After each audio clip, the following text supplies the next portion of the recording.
Hey, make sure to hit that subscribe button before diving into my story, because what happened to me is something you won't believe. My name is Ethan, I'm 34, and I work as an engineer on a classified research project near Area 51. I've always considered myself a rational man, the kind who relies on data, instruments, and facts, but nothing in my life could have prepared me for what followed that night. It all started when I was tasked with inspecting some remote sensors we had placed in the Nevada desert, a couple miles outside the official restricted perimeter. The night was unusually quiet, the desert stretching endlessly under a pitch-black sky, stars flickering faintly above me. I drove my dusty SUV along the rough terrain, my headlights cutting narrow swaths of light into the surrounding darkness. I had my radio on, mostly for the static sound to keep me company, but sometimes I caught fragments of chatter from the military outpost far in the distance. It was almost too quiet, as if the desert itself was holding its breath. When I reached the first sensor, I stepped out to check its readings. That's when I first noticed it. A faint, shimmering light hovering just above the horizon, perfectly still. At first, I assumed it was a helicopter or some distant drone, but the way it hovered, it wasn't right. It moved with an unnatural smoothness. No sound, no blinking lights, nothing that matched anything I'd ever seen in aviation manuals or military schematics. My gut tightened. I told myself it was probably some secret test by the Air Force, and I tried to shake off the unease. I finished checking the first sensor and moved to the second, but as I drove, the light seemed to be closer and bigger. I glanced in my rearview mirror and froze. There was another, smaller light following me. Not on the road, not among the rocks, but moving above them, almost like it was gliding through the air without being affected by wind or gravity. My hands gripped the steering wheel tightly, and I tried to radio back to base, but all I got was dead static. No signal. That's when the fear set in fully. I've always considered myself rational, but something primal told me to run, to get out of there immediately. I floored the accelerator, kicking up sand behind me, my headlights catching glimpses of the strange object, now unmistakably metallic, with an otherworldly glow. The air around it seemed to shimmer like heat haze, but colder somehow, a kind of emptiness that made the hairs on my neck stand up. I tried to reason it out. Could it be a military experiment gone wrong? But nothing could explain the silent pursuit, the way it mirrored my every move without a single detectable propulsion or sound. And then it appeared closer, directly above the SUV, casting a shadow that enveloped the vehicle like a dark, moving cloud. My heart pounded as if it might explode from my chest. I remember gripping the steering wheel so hard that my knuckles turned white, my eyes darting to the rearview mirror again. The smaller light that had been behind me was now moving erratically, darting in patterns that made no sense, almost taunting me. Couldn't breathe. I felt paralyzed, but I knew that stopping meant something worse. I drove blindly toward a faint ridge I remembered from the maps, thinking maybe the uneven terrain would throw it off. That's when I noticed something I can't explain. The ground underneath me seemed altered, not physically, but in the way that the lights reflected off it. Shadows bent unnaturally. The horizon seemed to ripple slightly, like a heat wave but cold. Panic gripped me in ways I didn't know were possible. And then the radio crackled. Not with a voice, but with a sequence of tones, high-pitched, almost musical. I didn't understand it, but it made my skin crawl. The object above me pulsed in response to the sounds, each flash more intense, more focused. I slammed the brakes, my body rigid. That's when I saw it. A beam of light, like liquid silver, descending from the craft, touching the ground around my vehicle. It didn't illuminate the desert the way a spotlight would. Instead, it seemed to bend reality, wrapping the sand and rocks in a metallic sheen. My mind screamed at me to escape, but the SUV wouldn't start. Not the engine, not the lights, nothing. The air around me felt thick, almost viscous. And then the object shifted, tilting slightly, and for a brief moment I saw it. an outline humanoid but impossibly tall, with elongated limbs, a face that was both alien and eerily familiar, staring at me through glowing eyes. I wanted to scream, but no sound came out. The beam lifted me slightly off the ground, and I felt my body weightless, suspended as if gravity had been reversed. My rational mind couldn't comprehend what was happening, and I closed my eyes, thinking this was the end. The last thing I remember before losing consciousness was a low hum, vibrating through my chest and bones, like the desert itself was singing a warning I couldn't decode. When I woke up, I wasn't in my SUV anymore. I was in a cold, metallic chamber, smooth and circular, with panels that pulsed faintly with light. There were no doors, no windows, only the soft hum that now seemed alive. I tried to move, but my body felt different, lighter, yet somehow denser, like I was both here and not here at the same time. And then I saw them, standing silently around me, for figures, humanoid but impossibly proportioned, skin glinting like liquid silver, eyes luminescent, watching me with an intensity that pierced straight into my thoughts. I tried to speak, to ask where I was, but again, no words came. Only a thought, clear, invasive, unmistakable. You are here because you saw what should not be seen. My chest tightened as the realization sank in. I wasn't just abducted. I was chosen, or at least that's what they wanted me to believe. Panic surged, but there was also curiosity. Something in me wanted to understand, to survive, to learn what this place was. That's when the hum shifted, lowering into a frequency that resonated with the deepest parts of my consciousness. I understood it then. They were communicating, not with words, but with pure thought, weaving ideas and emotions directly into my mind. And the first thought they implanted was simple, chilling. You will witness. You will remember. You cannot leave. I tried to move, but my body responded sluggishly, as if every motion was happening a fraction of a second after my brain commanded it. The chamber was bigger than I had first thought, or maybe it was expanding as I stared at it, its walls alive with pulsating patterns that shifted like oil on water. The four beings didn't step closer, but I felt them closing in on me anyway, their presence pressing against my mind. My breathing was shallow and rapid. I thought about my family back home, about the classified papers on my desk, about all the nights I had spent near Area 51 thinking I was on the inside, thinking I knew the truth. I had been a fool. One of the beings tilted its head slightly, and a beam of faint light spread from its chest, washing over me like a scanner. I didn't feel pain exactly, but my skin prickled as if 1,000 static charges crawled across it. Images flashed in my head. My SUV on the road, the desert at night, a satellite image of the restricted zone, even my own memories as a child staring at the stars. They weren't just looking at me, they were taking me apart thought by thought. I tried to shout, but again no sound came, only a whisper inside my skull. Not my voice, but theirs. Observe. Do not resist. My heart pounded so hard I thought it would tear itself out. Another flash of light, and the chamber dissolved into something else entirely. I was standing, or thought I was, on a surface of shimmering black glass that stretched endlessly in all directions. Above me there was no ceiling, just an abyss of dark sky shot through with unfamiliar constellations. Around me, columns of light rose and fell like breathing pillars. The beings stood at the edge of this space, watching. One of them raised an arm, and suddenly a holographic projection appeared between us. But it wasn't a projection in the normal sense. It was reality bending, showing me something both there and not there. I saw what looked like Earth spinning slowly, but the landmasses were wrong, distorted, as if the planet was seen in some other spectrum or timeline. I reached out instinctively, but my hand passed through the image. My mind screamed with questions. Why me? What do you want? Who are you? They answered before I could even finish forming the thoughts. A rush of impressions filled me.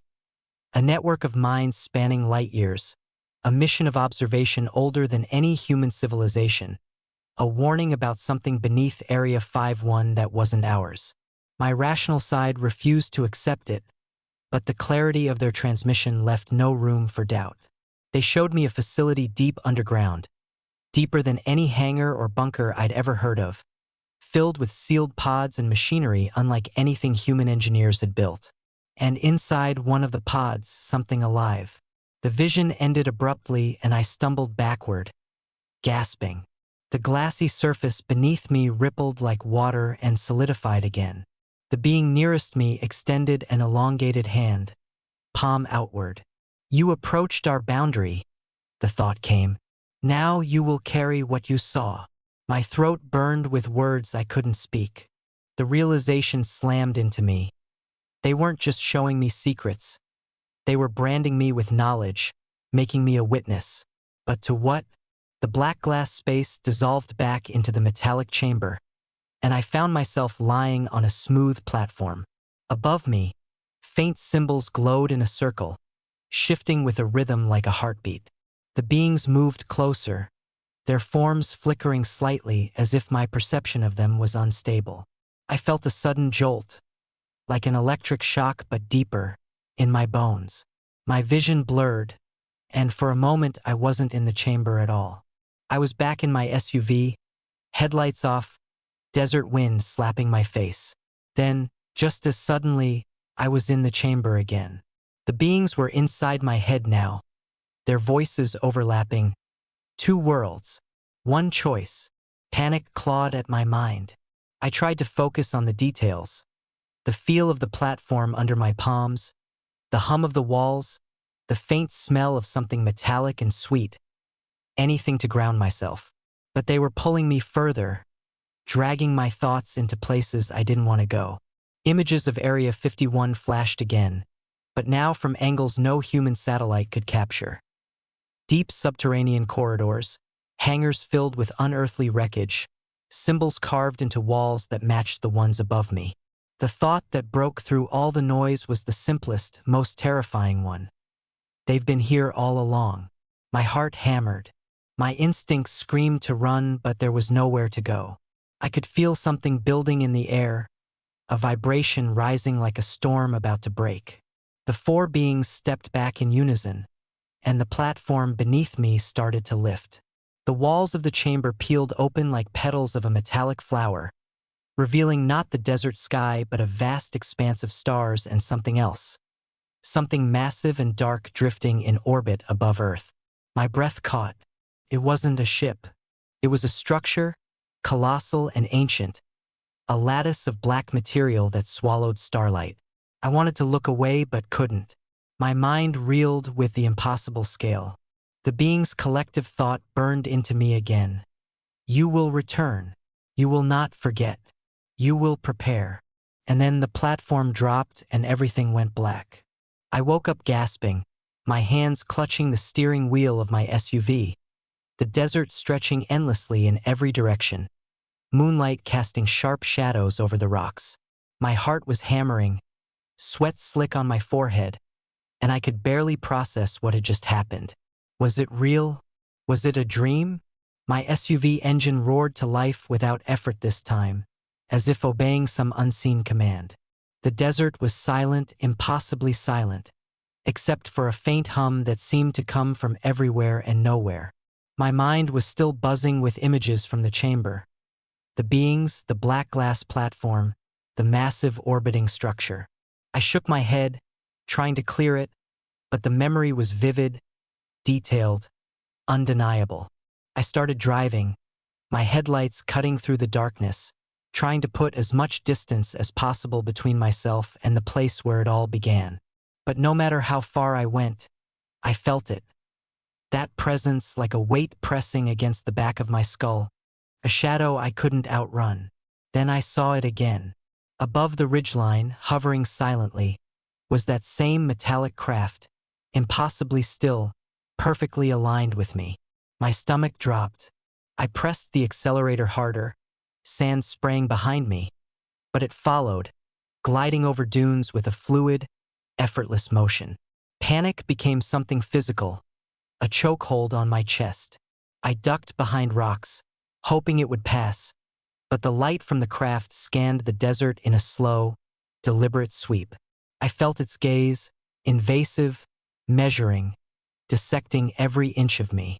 I realized then that this wasn't just a random abduction, it was a hunt. I was being tracked, studied, selected for reasons I couldn't yet understand.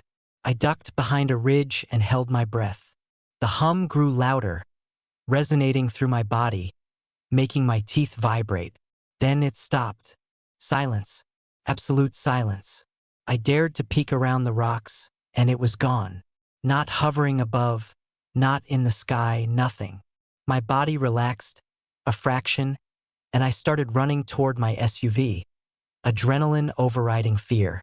But as soon as I touched the door, the radio crackled.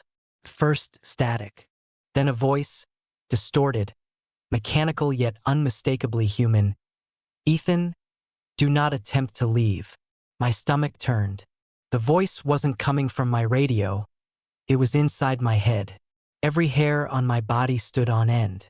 I screamed, a raw, animalistic sound that I could actually hear, echoing in the emptiness. The voice continued, "You are ours until you understand." And then I felt it again, that pull like invisible hands dragging my thoughts, pulling me toward comprehension I didn't want.